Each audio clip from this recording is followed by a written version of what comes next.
जरा सोचिए कि जिस माँ ने 23 साल तक अपनी बेटी के लिए सब कुछ किया, उसी बेटी पर आरोप लगाया कि उसने अपनी माँ को ही रास्ते से हटाने की साजिश रच दी है। न कोई पुरानी दुश्मनी, न कोई बदला, बस एक सरकारी नौकरी और एक प्रॉपर्टी का विवाद। अब सुनने में किसी क्राइम वेब सीरीज की स्टोरी लगती है, बट ये मामला बिल्कुल असली है।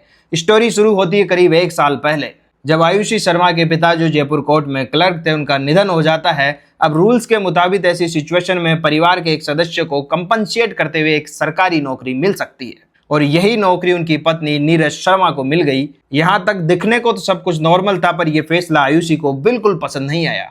बताया जाता है कि वो अपनी माँ को अक्सर कहती रहती थी, अगर ये नौकरी तुम्हें नहीं मिली होती तो मुझे मिली होती। अब यहाँ सवाल उठता है कि क्या सिर्फ नौकरी के लिए कोई अपनी माँ से इतनी नफरत कर सकता है? एक्चुअली मामला नौकरी का ही नहीं था, प्रॉपर्टी को लेकर भी घर में अक्सर विवाद होते रहते थे, और यहीं से शुरू होता है इस कहानी का सबसे खतरनाक चैप्टर।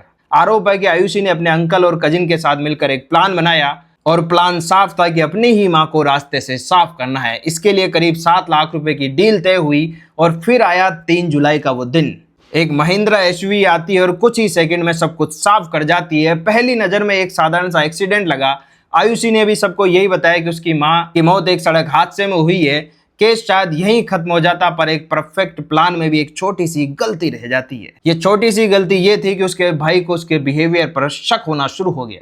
फिर उसने पुलिस को पुरानी बातें बताई, और यहीं से शुरू होती है पूरी जांच। पुलिस ने सीसीटीवी फुटेज निकाले, कॉल डिटेल निकाली, मैसेज खंगाले, एक एक कड़ी जुड़ना शुरू हो गई, और फिर जो सामने आया उसने इस पूरे मामले को एक्सीडेंट से सीधा कॉन्स्पिरेसी में बदल दिया। आरोप है कि आयुषी समेत कुल 8 लोगों को गिरफ्तार किया गया है। फिलहाल मामला कोर्ट में है, अंतिम फैसला आना बाकी है। बट मेरा आपसे ये पूछना है कि आप इस बारे में क्या राय रखते हैं? ये समाज में ऐसे क्राइम बढ़ क्यों रहे हैं?